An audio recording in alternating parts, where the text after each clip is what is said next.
Welcome to our Excel tutorial. Today, we're going to learn how to use the versus lookup function to find both approximate and exact matches. This powerful tool is essential for any data analysis task. Imagine you have sales data organized in a table, and you need to find a specific sales number or product ID. We'll explore how versus lookup can help you retrieve the corresponding information accurately. First, let's look at how to use versus lookup to find approximate matches. This is useful when you have a value that doesn't exactly match your data but needs to be close.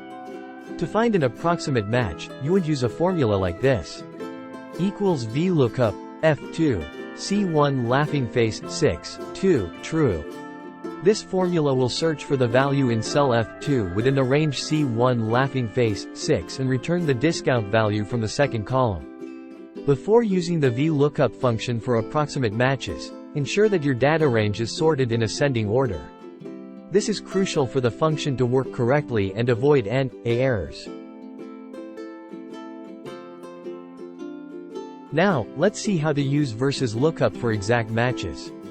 This is the default behavior of VLOOKUP when the range_lookup argument is set to false. To find an exact match, use a formula like this. Equals VLOOKUP, F2, A1, C6, 3, false. This will search for the product ID in cell F2 and return the sales number from the third column. If you need to search for multiple values, you can simply drag the fill handle down from cell G2 to apply the formula to other cells.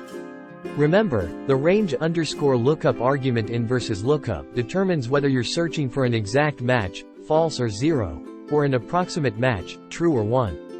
Setting it to false ensures an exact match is found. That's it. You've learned how to use versus lookup for both approximate and exact matches in Excel.